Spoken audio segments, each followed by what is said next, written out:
Les agents de santé du centre de santé de Goudomp ont décidé de croiser leurs bras pour 48 heures. En sitting ce lundi, ils réclament le paiement de 13 mois de motivation. Pour les motifs de la grève, je pense qu'on est dans une situation un peu compliquée au niveau du centre. Donc depuis 2019, le personnel qualifié du centre de santé a du mal à entrer dans leur fonds qui est les motivations mensuelles. Donc nous, le 24, on avait déposé une notification de fin de grève. Pour la grève, ça tourne autour de 4 points.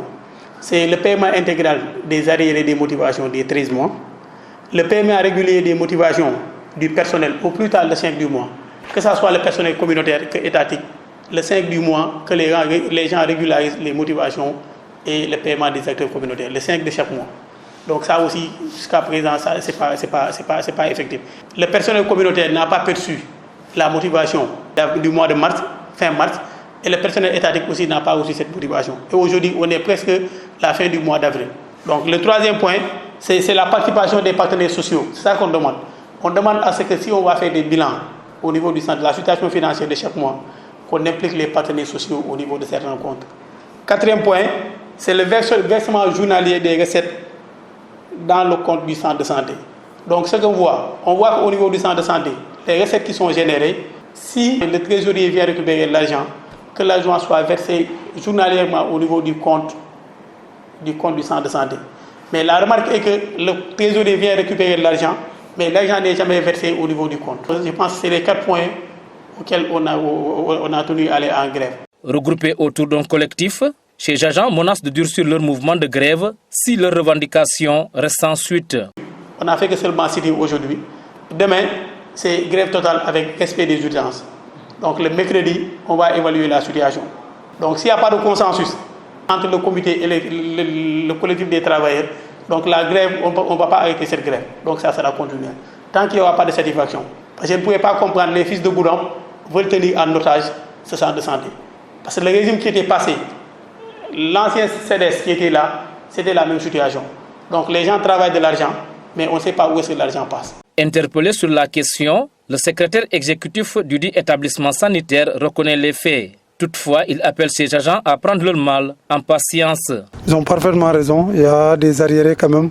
On leur doit, je crois bien, si je ne me trompe pas, 10 à 11 mois de motivation. Bon, vous savez bien, depuis 2018, le centre de santé connaît des problèmes, traverse des crises. C'est vrai que nos recettes là ne sont pas du tout fameuses. Ce qu'on reçoit par mois, quand on fait le bilan mensuel, et il faut compter, il faut payer les salaires des communautaires qui tournent actuellement autour de 1 225 000. Alors il faut payer aussi des médicaments. Il faut penser aussi à payer des entrants en labo au niveau de technologie service. Donc vu cette situation, on ne peut pas accumuler toutes ces situations-là pour essayer de régler leur motivation. Maintenant, on reconnaît qu'il y a des dettes, c'est vrai. Et nous ne refusons pas. Nous avons même fait des pas. On regarde parce que chaque mois, le CDS convoque une réunion bilan mensuel. On fait la situation mensuelle avec les membres même de l'équipe cadre et les représentants des syndicats plus des partenaires. Nous présentons la situation mensuelle. Voilà ce que nous avons eu en recette ticket. Voilà ce que nous avons eu en médicaments. Des fois, les tickets, on n'arrive même pas à avoir 1 million. Donc, ça ne peut même pas couvrir les salaires. Et voilà la situation. Ils sont convaincus que ces recettes-là ne peuvent pas payer les salaires des personnels communautaires, la motivation des personnels étatiques, payer les médicaments en même temps et les produits intrants. Alors maintenant, si on paye tout cela, on ne pourra pas acheter des médicaments. Et le centre ne peut pas fonctionner sans médicaments. Non, on ne va pas payer. C'est une dette. Une fois, on est parti jusqu'à 5 mois, 7 mois. Quand la CMI est venue, on a tout remboursé. Nous, on ne refuse pas. On sait qu'il y a une dette. C'est leur droit le plus absolu. Donc je crois qu'il faut qu'on revienne encore, essayer de discuter avec eux. Souhaitons qu'une issue heureuse soit trouvée le plus tôt possible à ce problème, au bonheur des patients qui commencent à s'inquiéter de la situation.